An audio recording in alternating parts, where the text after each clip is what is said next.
en este jueves 21 de abril del año 2022. Y en este momento le corresponde el turno para hacer su comentario a nuestro compañero José Luis Mendoza y Cervantes. Sí, pero antes de ese comentario de José Luis Mendoza y Cervantes, un momentito. Quiero elevar ante el juez don Bienvenido Rodríguez Durán una protesta, porque me están coartando aquí mi derecho. ¿Cómo su derecho? Pero te vamos a citar. Mi derecho. Te vamos a citar. FIFA. Te vamos a citar. Mi derecho. Pero este hombre habló media hora. Lo vamos a citar a las 10 de la mañana. Me están vulnerando. Lo vamos a citar derecho para que pueda expresar su voluntad, porque así aquí garantizamos. Sí. Ahora, para que ustedes yo soy un hombre demócrata. Adelante, José Luis. Gracias, Felipe. Caramba, miren cómo todo se arregla. Qué demócrata. No, gracias, señores, a nuestros compañeros, a nuestros queridos compañeros hoy con comentarios interesantísimos sobre diferentes temáticas que todos apoyamos. Quería enfocarme hoy en un par de hechos noticiosos. Me dejaron concluir. Las conclusiones, el dispositivo de conclusión. No, pero se entendió muy bien la idea, sobre todo la final. Sobre todo la idea final. Yo creo que quedó bastante clara, Felipe. Miren, un hecho noticioso que no quería dejar pasar desapercibido hoy temprano en la mañana. El saludo cordial nueva vez a nuestros estimados compañeros, a nuestros radioescuchas, a quienes nos ven, a quienes como don Álvaro Arbelo esperamos de regreso muy próximamente. Ya queremos escuchar ese comentario que como siempre deja inaugurado nuestra jornada y que de alguna manera marca una pauta, sobre todo cuando analiza los hechos noticiosos de la actualidad y le da ese enfoque histórico tan importante. Ayer murió un joven dominicano, piloto de avión, en Puerto Príncipe, específicamente en Carrefour. Carrefour por muchos años se parece al tema aquí de los Alcarrizos. Era una población lejana a la capital haitiana, pero el crecimiento de ese conurbano, esa monstruosidad en términos demográficos que es Puerto Príncipe, pues termina mezclándose con ciudades que antes eran unidades demográficas aparte, es el caso de Carrefour, y ahí tuvo que hacer un aterrizaje de emergencia. Miren si, señores, los pilotos reciben un entrenamiento, hay que decirlo, impresionante, que en una situación como esa, en una situación aparentemente de falla, aunque habría que ver si la investigación que ayer anunció Ariel Henry, si ese país tiene las agencias y las condiciones para realizarlo, necesitarán la colaboración tanto de agencias dominicanas, puede ser el propio IDAC, como puede ser una agencia de otra nación. Aunque se mandó a hacer esa investigación, que ojalá se haga, el hecho claro es que se necesitó un aterrizaje de emergencia y este joven piloto dominicano, intentando maniobrar en medio de la situación, pues Amado Roosevelt Gutiérrez intentó aterrizar en una vía ancha, en una de las avenidas importantes de este conglomerado, con la mala fortuna de que al momento de aterrizar, pues la aeronave pequeña, una Cessna, de 6 plazas, piloto y 5 pasajeros, hizo contacto con un camión. Ya de por sí, aterrizar en una vía abierta, en una calle, suele tener dificultades. Hay alambrado público, el asfalto no es el tipo de superficie. El asfaltado que tenemos en nuestras calles no es para nada el tipo de asfaltado por granulación, por compactación, por incluso por la elástica incluso, que se calcula en ingeniería, no es la misma situación en la que se aterriza pues en una vía pública. Sin embargo, en casos de emergencia se ha comprobado que puede, incluso en casos más difíciles, intentar aterrizarse. Y él pues llevó allí la aeronave, pero con la mala fortuna de que esta Cessna 207 pues chocó con un vehículo. El vehículo se volcó y también tuvo heridos. Creo que hubo víctimas mortales también del propio camión, y en el caso pues de las personas, 5 muertos, 3 heridos. Eso incluye obviamente el tema del camión. Amado Roosevelt Gutiérrez, según se había informado al periódico Le Noveliste, que es uno de los medios más importantes de Haití, y según dijo el comisario de policía de Carrefour, un señor apellido Bellamy, fue pues llevado a un hospital y lamentablemente pues horas después se informó que falleció. Insisto, no tengo mucha esperanza de que pueda tal vez hacerse el levantamiento más correcto en la misma zona donde quedaron esparcidos los restos del avión, en una zona muy populosa, donde hay incluso un mercado cercano. Ahí recorren miles de vehículos. Ojalá pudiera, no sé, tal vez es una ficción pensarlo, hacerse un levantamiento concreto, correcto, y que pueda evidenciar las causas de este accidente de avión. Se dirían a Jacmel, que es la más importante ciudad de Haití en su parte sur. Viene siendo Jacmel, para fines de verlo como una especie de simetría en el mapa con la República Dominicana, una especie de Pedernales o Barahona. Es una ciudad de la vertiente sur que ha tenido siempre un puerto muy importante, uno de los puertos de más movimiento que ha tenido siempre Haití, producto de su buen calado, permite que barcos de gran calado pues puedan atracar y se dirijan a esa ciudad que siempre ha tenido cierto movimiento económico. En Haití las personas pudientes se pueden dar el lujo, por así decirlo, de hacer estos movimientos porque los viajes en carretera a más largos, más inseguros. Hay zonas de ese país que perfectamente están totalmente fuera del control de cualquier autoridad central que exista y careciendo de una autoridad que pueda controlar toda su extensión territorial. Imagínense ustedes, pues viajar sobre todo a esa parte sur, esa zona ya de esa península que está en la parte sur, pues tiende a ser bastante inseguro. Haití es un país en proporción a nosotros más montañoso, es decir, más proporción de su territorio es montaña que el nuestro, menos valle. Y sus carreteras sinuosas, con muchas curvas, teniendo que atender muchas elevaciones, se prestan para que esas pandillas, bandas armadas que controlan partes de su territorio, para que la actividad del crimen organizado encuentre enclaves extraordinarios de operación. Ese es el gran reto geopolítico que hoy significa Haití en muchos aspectos. No tanto su pueblo llano, no tanto su situación de vulnerabilidad y de pobreza, que ya de por sí es un reto para ellos mismos y que genera presión demográfica para nosotros. Es el agregado al elemento de seguridad que implica pues un territorio casi incontrolable. Por eso, esos viajes en pues aviones de pequeño fuselaje, en aviones ligeros, que se da desde Puerto Príncipe, por ejemplo, a Cabo Haitiano en el norte, y que se da hacia Jacmel en el sur, o que se da hacia Les Cayes en el este, en esa península, son bastante frecuentes. Hay un circuito, digamos, que los empresarios haitianos que sí existen. Mucha gente desde aquí a veces se sorprende. En Haití hay actividad, fábricas de cervezas, de la cerveza Prestige, hay fábricas de comestibles, hay igual importación de materia prima, hay zonas francas que operan y que sobre todo en materia de textiles generan niveles de exportación. Bueno, hay en fin pues toda una industria, independientemente pues de la situación de vulnerabilidad en gran parte que tiene esa nación, y tiene lo que se tiende a llamar en países como esos economía de puertos. La economía de puertos no es más que la gente que se aventura a importar bienes de consumo y que tiene la valentía, el riesgo o el conocimiento para poder operar en segmentos tan difíciles como estos, para esos bienes de importación, pues colocarlos al alcance, que casi siempre son productos terminados para consumirlos ahí mismo, de muchísima gente, de consumidores de muy bajo nivel educativo. Bueno, el día de ayer antes de ayer, perdón, la presencia de un doctor, un dermatólogo con especialización en la materia, que contactó nuestro compañero Manuel Conde, y que nos explicaba, yo diría de alguna manera calmaba gran parte de las expectativas que se habían llenado en días anteriores con el anuncio de que había, pues, sobre todo en territorio haitiano, una especie de brote de un padecimiento cuya sintomatología se expresaba principalmente a través de padecimientos cutáneos, dermatológicos, de defectos en la piel.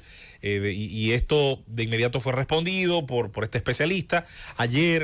además es director del Hospital Dermatológico. Exacto. El doctor Víctor Pou. Para más confianza, el doctor Pou dirige pues esa importante unidad. Ayer Salud Pública pues habló, y junto a especialistas en la materia, estuvo hablando de diferentes padecimientos dermatológicos. Uno de ellos es la escabiosis, que ha sido descrito por su sintomatología con cierta similitud a esto que hoy estamos viendo como un brote, especialmente en territorio haitiano o en las cercanías del territorio fronterizo. Según se informó el día de ayer, el Hospital Dermatológico trató en los pasados 11 meses a 14,000 pacientes a nivel nacional con escabiosis.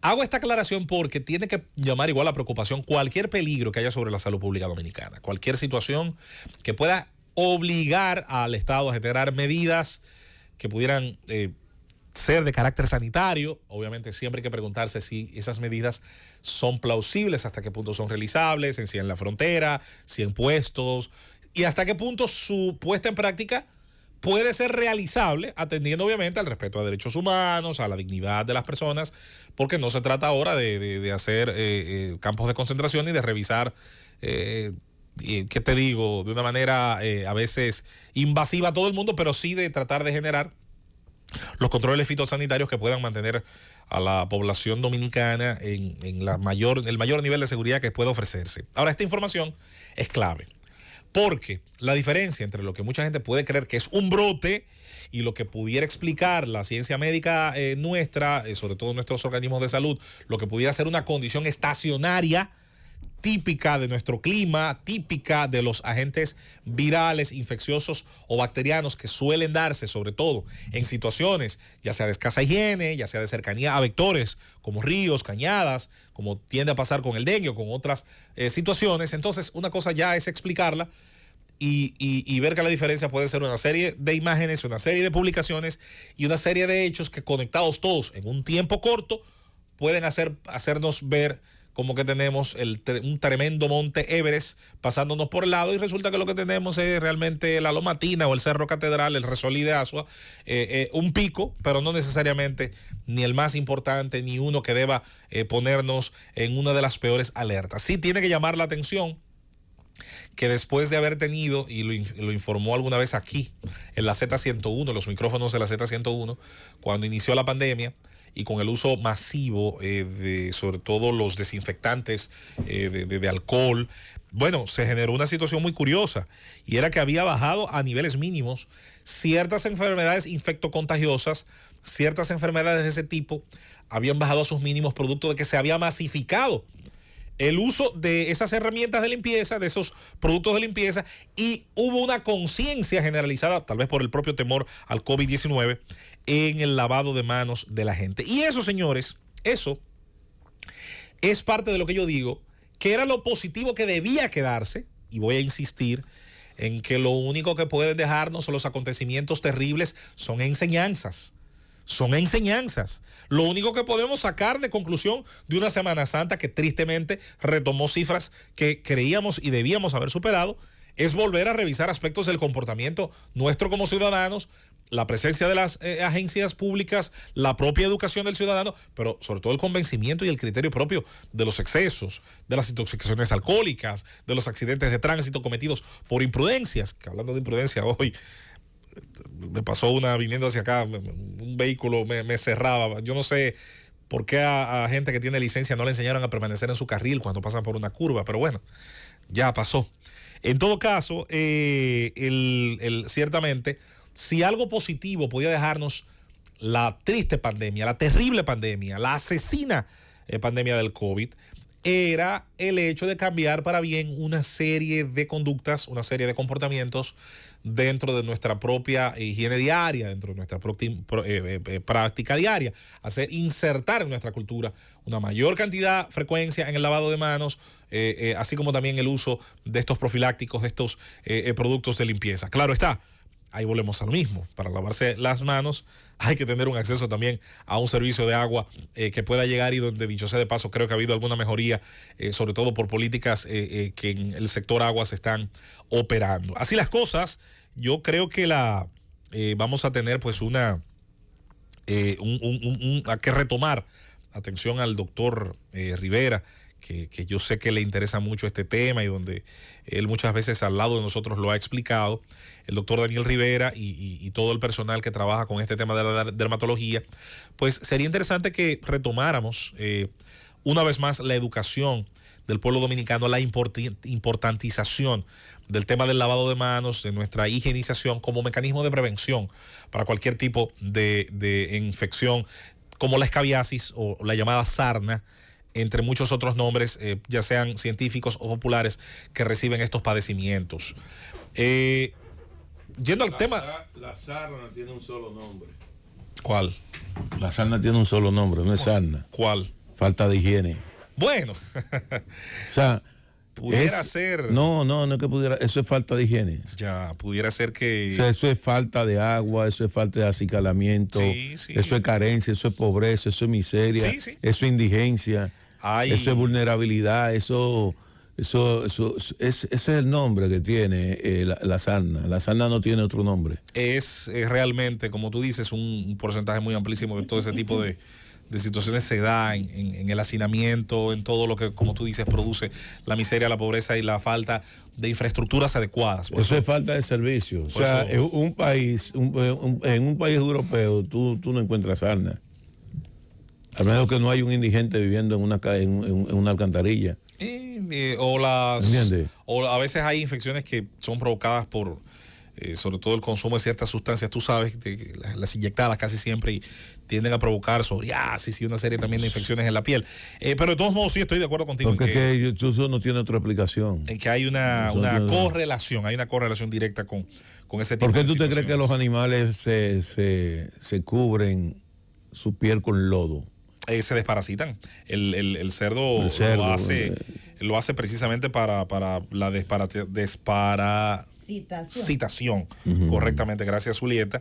Y definitivamente los caballos los hipopótamos. Hay una gran cantidad de animales que usan esa metodología de desparasitación en el lodo. Es un mecanismo natural. Además refresca el cuerpo. Claro que sí. La gente entonces, cuando entienda eso, dejará de llamarle puercos a los cerdos, ¿verdad? De que entender que los cerdos son más inteligentes que muchos seres humanos. Aparentemente sí. Y de hecho, que muchos seres humanos. Para sorpresa de más gente, biológicamente también muy parecidos en su aparato, en el funcionamiento de sus órganos. Por eso se han dado incluso trasplantes de órganos de una especie a otra.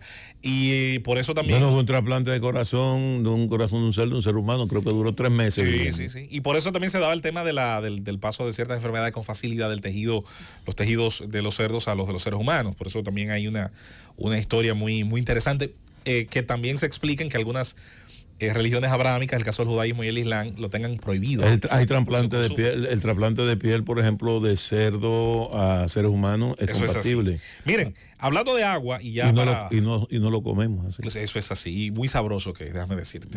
Ahora dicen mucha gente que el que come cerdo se come un humano. No hay nada que ver con canibalismo. Miren, señores, cierro con dos cosas. Hay una caníbal por ahí. Ya casi comiéndome.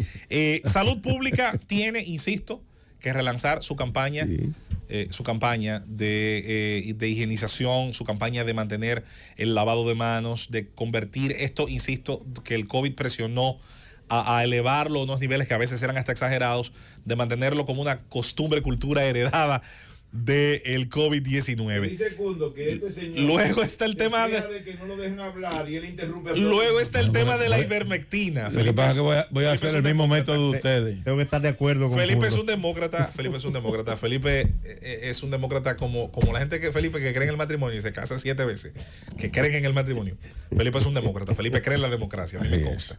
Miren, dice el doctor Daniel Rivera que el tema de la ivermectina, y yo sé que mucha gente no va a estar de acuerdo en esto, como quiera, independientemente de que es un desparasitante que mucha gente dice que también para este tema es bueno, que también para este tema le ha dado resultados, igual dicen los dermatólogos que solamente puede ser para casos graves de escabiasis y que igual vaya donde el médico, acuda donde el médico, obtenga orientación del médico que le va a decir si realmente la situación que usted pudiera tener con respecto a la escabiasis o la llamada sarna o saranana o como le llamen. Por lo menos la sarna de los perros de mi casa yo se la curo con ivermectina. Bueno, llévese de los doctores, vaya a los facultativos. Por último, con respecto al tema agua, Cundo, atención a los ocoeños, van a tener muy buenas noticias en ese sentido. Comenzará. Ya metieron preso y sometieron a la justicia a la votación que asesinó al joven. Esa es la noticia buena, loqueña. Ese es otro tema. El tema para los ocoeños con respecto al tema agua está relacionado a lo que será el inicio, a la inauguración y al comienzo de las obras, no inauguración, sino inicio, mejor dicho, de las obras con respecto a su acueducto, un acueducto múltiple. Recuerde que Ocoa, como toda región montañosa, mucha agua, mucha escorrentía, pero no siempre esas regiones, como pasa con el norte de San Cristóbal, tuvieron el desarrollo de las infraestructuras para aprovechar el agua, potabilizarla, generar las condiciones para que fuera del consumo humano y para que ayudara al desarrollo humano. No puede haber una completa industrialización, llegada de negocios, de servicios, y ni hablar de obviamente la calidad de vida de los habitantes de esta parte hermosísima de nuestra nación si no hay este desarrollo. INAPA, el Instituto Nacional de Potabilización de Aguas Potables, su director Wellington Arnaud, así como autoridades de las CORAS y de las agencias locales van a estar presentes allí, así que estarán conociendo esta noticia que estamos dando como primicia con respecto al anuncio de este acueducto. Seguir llenando el país de estas obras, seguir dándole a la gente la dignidad que merece de poder abrir una llave y encontrar agua apta para el consumo humano. Llévatelo, Cundo.